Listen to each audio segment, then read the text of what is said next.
Hi friends, அஸ்ஸலாமு அலைக்கம். ஐ ஆம் Abdul family.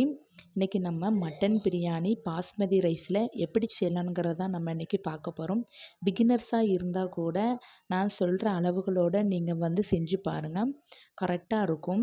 அரிசி கூட உடையாமல் நல்லா உதிரி உதிரியாக வரும். அந்த பிரியாணி ரொம்ப டேஸ்ட்டாக இருந்துச்சு, நல்லா ஜூஸியாக இருந்துச்சு. நம்ம எப்படி செய்யலாங்கிறத வீடியோவை கண்டினியூவாக பார்த்து நம்ம தெரிஞ்சுக்கலாம்.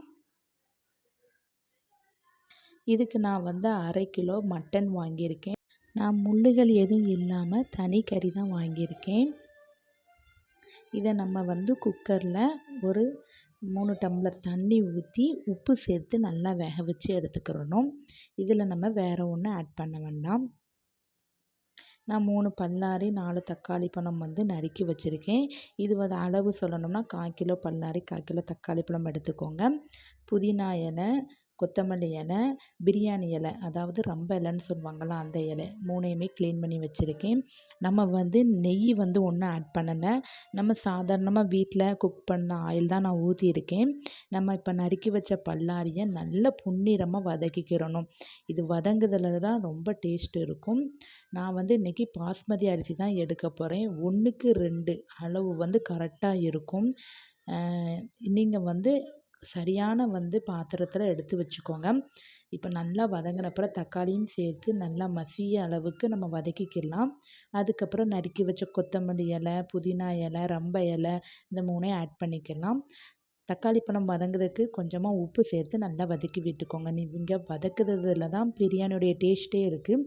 2 டேபிள் ஸ்பூன் இஞ்சி வெள்ளைப்பூடு பேஸ்ட் போட்டுக்கோங்க.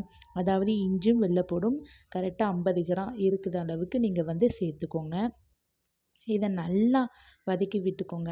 நம்ம தக்காளி பழம்லாம் பாருங்கள் நல்லா கரைஞ்சி வந்துட்டு இப்படி வந்தால் தான் ரொம்ப டேஸ்ட்டாக இருக்கும். நான் 3/4 டேபிள் ஸ்பூன் கரம் மசாலா தூள் சேர்த்துருக்கேன். சிந்து பொடி கடைகளில் கிடைக்கும். அதில் ஒரு பாக்கெட்டை நான் ஃபுல்லாக போட்டுக்கிறதேன். இதில் தான் பிரியாணியோட கலர் கொடுத்துச்சு. நான் வேறு கலரை ஆட் பண்ணலை.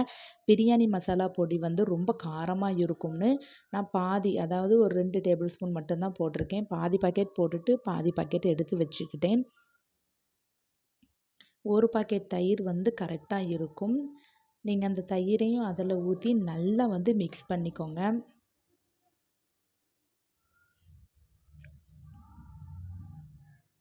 நம்ம கறி அவிச்சோம்ல அந்த தண்ணியை தனியாக இருத்து வச்சுக்கோங்க.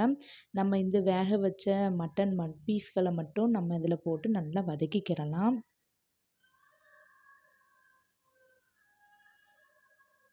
நான் அந்த தண்ணியை தனியாக எடுத்து வச்சு நம்ம இப்போ மட்டன் பீஸை சேர்த்தாச்சு. ஒரு 15 நிமிஷம் அந்த எண்ணெயிலே நல்லா வேகட்டும்னு மூடி போட்டு வேக வச்சுக்கோங்க. அதுக்கப்புறம் நான் மட்டன் வேக வச்ச தண்ணி ஒரு பங்கு சேர்த்துருக்கேன். இன்னொரு பங்கு சாதா தண்ணி சேர்த்துக்கலாம். கரெக்டாக ஒரு பங்கு பாஸ்மதி ரைஸ்க்கு 2 பங்கு ஊற்றுனீங்கன்னா கரெக்டாக இருக்கும். இதை நல்லா மிக்ஸ் பண்ணி விட்டுக்கோங்க. தண்ணி நல்லா கொதித்து வரட்டும். அதுக்குள்ளே நம்ம அரிசி கழுவிட்டு வந்துடலாம்.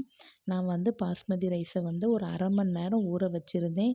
அதுக்கு மேற்கொண்டு ஊற வைக்க வேண்டாம். நல்லா தண்ணி கொதிக்கிற டைமில் நம்ம அரிசியை கழுவி நல்லா வடிகட்டி சேர்த்துக்கோங்க. தண்ணியோடு சேர்த்துக்கிட்டிங்கன்னா பிரியாணி குழையிறதுக்கு சான்சஸ் இருக்கும்.